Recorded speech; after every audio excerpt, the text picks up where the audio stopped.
We've decided you'll give your seat to your sister." The voice was calm, almost polite. Knives paused midair. The birthday candles flickered like they'd heard wrong. The dining room smelled of lemon glaze and heat from the roast. Light pooled over the long oak table, every plate aligned. Every chair except one. My chair. Mother's hand rested on the back of it, already claiming its place. Father didn't look up. He was slicing the cake before I'd even made a wish. Lily laughed softly, unsure whether it was a joke. No one corrected it. The clink of a fork rolled off the edge of a plate and hit the floor. A waiter bent to pick it up and froze halfway. Guests looked down, pretending to smooth napkins. The air thickened with that kind of silence that remembers its own echo. My name wasn't said again. Someone poured wine. Someone cleared a throat. I stood there, the sound of the chair legs scraping the floor, sharper than any word that followed. The candles kept burning, uneven now. I could see the wax running over the frosting, pooling at the edge like it was trying to leave too. The hum of a phone vibrated across the table, then stopped. The smell of sugar turned bitter. No one told me to sit, so I didn't. A silver envelope lay beside my untouched plate. My name printed in gold, the edges already smudged by someone else's hand. I didn't reach for it. Father slid it toward Lily without looking at me. Inside was a folded check, crisp and pale. I saw the corner lift, enough to read the first line, her name, not mine. The ink caught the light and held it. I placed my palm flat on the table. The surface was warm from the candles, smooth like it had been polished for this moment. My fingers found the faint scratch where my bracelet once marked the wood. I drew a slow breath, steady, small enough not to move the flame nearest me. Mother lifted her glass. "To new beginnings," she said. The toast sounded clean, like a blade washed in water. I turned the envelope toward me, not to open it, just to look at the reflection of the chandelier across its surface. For a second, it was my face that shimmered there. Then I set it down. The waiter came to clear the plates. He hesitated, eyes flicking between me and the empty chair. I nodded once. He took the cake away. When I finally moved, it was only to pick up the fork that had fallen earlier. I wiped it with a napkin and set it back in place, aligned with the edge of the plate that was no longer mine. "I'll head out first," I said quietly, though no one was listening. The words barely touched the air, light as dust. I walked past the table, past the candles burning lower. Behind me, laughter resumed, thin and careful. By the door, I paused once, looking back at the chair that had been mine for 18 years. It already looked comfortable without me. I didn't take the envelope. I only thought, once, before leaving, this wasn't the first time they made room for her. Mother used to borrow my keys just for a minute. They'd return scratched, heavier with someone else's tag on the ring. Once, she used my card to pay the utility bill, saying it was quicker than finding hers. I watched her press my number into the machine, nails tapping the glass. The receipt curled out, my name printed where hers should have been. I didn't ask for it back. The machine beeped, the sound sharp, final. I folded the paper, slid it into my pocket, and kept my face still. In our house, silence passed for gratitude. Years blurred like that, Lily late to every shared plan, sliding into the photo at the last second, smiling with my bouquet in her hands. It wasn't stealing, it was convenience. That was the word they liked. The second pattern came at the annual fundraiser. Long hall, white tablecloths, the smell of champagne and metal chairs. Father stood near the podium, shaking hands, calling donors by name. I handled registration clipboard, pen, receipts stacked clean. Lily arrived halfway through and took the clipboard from my hands like it belonged to her. "Mom said I should help," she whispered. Already signing her initials under mine? The man standing behind her, Uncle Raymond, watched but didn't step in. He had the habit of adjusting his cufflinks when things got uncomfortable, silver edges glinting under the lights, never looking anyone in the eye for long.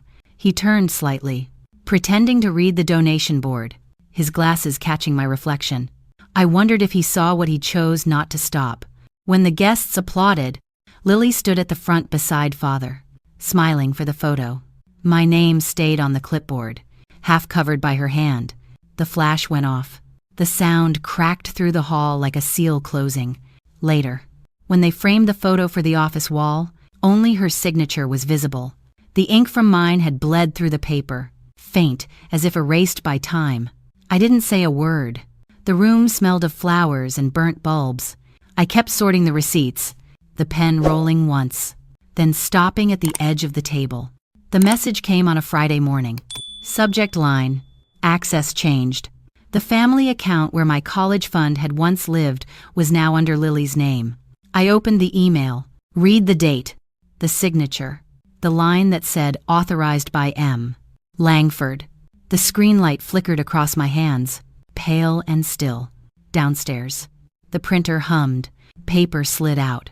One sheet at a time. Bank letterhead. New authorization code. Father's initials sharp at the bottom. I watched the ink dry. It felt like watching a door close. I didn't print a copy. I photographed it. Then I put the phone face down on the table and went on making coffee. Everyday things carried their new order. My name missing from the invitation list for the foundation dinner. My chair moved closer to the kitchen. So guests have space. Mother asked me to proofread a speech addressed to our talented daughter, Lily. I stopped halfway through the document. The cursor blinked beside her name. Steady, endless. I saved the file and closed the screen. By then, I'd learned how erasure sounded. It wasn't loud. It was the sound of keys not pressed, words not typed, a chair never pulled back for you again. Uncle Raymond visited once that month. He stood in the doorway, hands in his pockets, eyes traveling to the sideboard where the silver envelope from my birthday still lay. He didn't mention it, just nodded, slow, deliberate, like he knew it was still there. Later, when I balanced the checkbook, a new file name appeared on the shared drive ledger. Final. PDF. I opened it, scrolled once, and saw a note in the margin. Transfer complete. I didn't react. I saved a copy under another folder, renamed it simply Keep. That night, at dinner, they talked about Lily's internship abroad. I listened, set my fork down, and aligned it perfectly with the plate. When the silence came, I didn't fill it.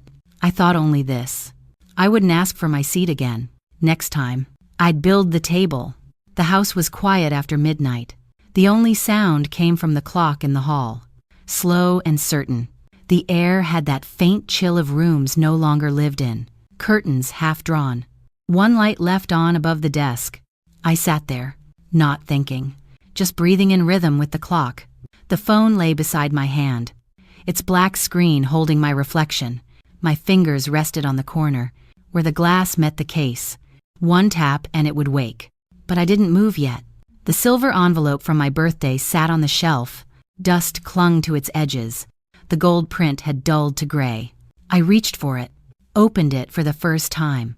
Inside, the paper was blank now. The ink had faded with time. I folded it back and slid it under a stack of folders marked with years 2018. Liang Yishizhou. Liang erasure. The folder for 2021 lay open. Inside were screenshots, statements, notes printed and clipped in rows, the kind of order that spoke louder than memory. The cursor blinked on my laptop screen. Patient, almost expectant. Click, folder created. Accounts, revision. Click, subfolder, transfers. Click, file, ledger, final, copy, PDF. The scanner whirred softly, the light passing slow over each page. The sound was steady, like breathing. I renamed every file. Date, source, amount, signatory. The kind of rhythm that built itself into calm. The printer spat a page. One by one, paper warm under my hand, I placed each sheet flat, lined to the edge. Signed with my initials in pencil. Not ownership, just proof of witness. A drawer opened with a soft click. Inside, a flash drive labeled in faded ink. I wiped the dust off, plugged it in. Folders lead up. Family, accounts. Foundation, donors. Property, titles. I didn't scroll. I already knew what was there. Outside, a car passed. Headlights sweeping the room once. Then gone. The clock ticked louder for a beat, then settled again. I wasn't planning revenge. I was archiving. Each file closed with the same quiet tone, a muted bell that marked progress. I stacked the papers, aligned the corners, slipped them into a black envelope new, unmarked. The lamp hummed softly. My hand paused above the power button. The cursor blinked one last time. Then the screen dimmed. The room went still. Morning came thin and pale through the blinds. I brewed coffee, poured it into a cup with no logo, and opened the laptop again. The files glowed on the screen like small, obedient stars. A message blinked. From Raymond. He didn't write greetings. Just a line. I saw your note. Which document first? I replied with one sentence. Start with the transfers. An hour later, the sound of his printer came through our call. Faint but clear. The shuffle of pages. A single cough. Then, I'll stamp these for record. No more words. Only the click of a seal and the sound of a drawer closing. By noon, I sent the first email. Subject: Account clarification. Text: Please confirm by reply that the transfer on April 3rd was approved by both signatories. I added no explanation. Only the timestamp. The send button made a soft sound, barely audible. The reply came minutes later. Confirmed. One line. Enough. I downloaded it, converted to PDF, and dragged it into the folder named Verified. Then the next step. A document slid from the printer. The notarized copy. My signature. Raymond's initials. The date. The seal pressed deep into the paper. It smelled faintly of ink and pressure. I scanned the receipt and placed it beside the others. 3 files side by side, forming a quiet row. Confirmation, seal, record. The last thing was the calendar invite. Subject: Foundation Review Meeting. Location: Downtown Office. Attendees: M. Langford. L. Langford. Is F. Langford. Time: Tuesday, 9 a.m. I hovered over the send button for a breath, then clicked. The sound was small but final. Outside, the wind moved the curtains once, then stopped. I looked at the black envelope on my desk, sealed, waiting. My phone buzzed again. Raymond's message. Backup complete. I typed back 2 words. Thank you. Then I shut the laptop, pressed my palms against the desk, and stayed there, listening to the hum of the refrigerator, the faint tick of the wall clock. I didn't need them to know what was coming. I only needed it written. The restaurant was too bright for a family meeting. Light spilled from the glass ceiling, washing the table in white. Cutlery gleamed, lined like instruments waiting for a note. A low hum of voices filled the room, then dulled as the waiter set water glasses in place. They sat across from me, mother first, then father, then Lily. Raymond stood near the end of the table, a neutral figure with his folder closed, the small silver clip catching the light. Mother spoke first. You've grown distant. Stephanie, we worry you're forgetting where you come from. Her voice carried the weight of rehearsed concern. Father added, we've sacrificed a lot to keep this family stable. Everyone has a role. It's only fair that Lily continues what we started. They didn't pause for a reply. Lily smiled, the polite kind meant for cameras. It's not about ownership, she said softly. It's about legacy. You've always been independent. That's your strength. The words moved through the air like gentle thread, tying knots they thought I couldn't see. Silverware shifted. A waiter passed with a tray, the sound of glasses clinking once, then fading. I didn't speak. The hum of the air conditioner filled the pause. My hands rested flat on the table, one over the other, steady. I watched the condensation slide down the side of my glass. One drop reached the base and stopped.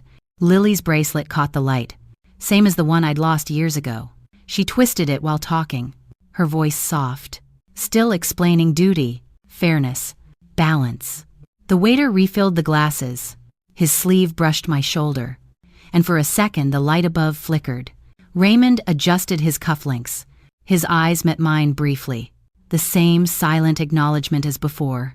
He didn't nod, didn't smile, just waited. The air thickened. Even the background chatter thinned to a murmur. When their words slowed, I reached down, opened my bag, and drew out the black envelope. Its edge left a faint mark on the tablecloth. I placed it in the center.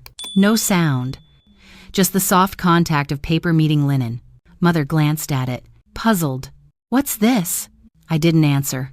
The envelope stayed between us, catching the light, its seal unbroken. The hum of the air returned, lower now, as if the room itself was holding its breath. Raymond's eyes shifted from me to them, then back again. His hand moved once toward his folder but stopped. He understood the order of things tonight. I didn't open the envelope yet. I let it sit there, quiet and heavy, until even Lily's voice trailed off. Then the silence began to hum, sharp enough to slice the air. I broke the seal and slid the papers out. The envelope sighed as it opened. The first page emails, printed in sequence, each one confirmed with signatures and timestamps.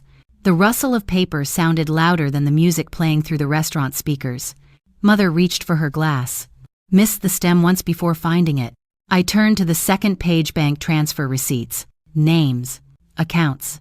The ink, black and absolute. Raymond leaned forward slightly, reading without a word. The waiter behind him stopped mid-step, unsure whether to move. Third layer, the notarized copy. Thick paper, raised seal, the stamp glinting faintly under the overhead light. Raymond unfolded his folder and placed his copy beside mine, aligning the corners. No one spoke. The hum of the air conditioner filled the gap where words should have been. Father looked down first. His throat shifted once. Dry. Mother's voice came thin, almost kind. "You didn't have to go this far." I kept my hands flat on the table. "I didn't," I said quietly. "The paperwork did." Lily's bracelet tapped the table twice before she stilled it. "Is this final?" she asked, not finishing the thought. I slid the last document toward them, property adjustment, signed that morning. The sound of paper moving across linen was almost gentle.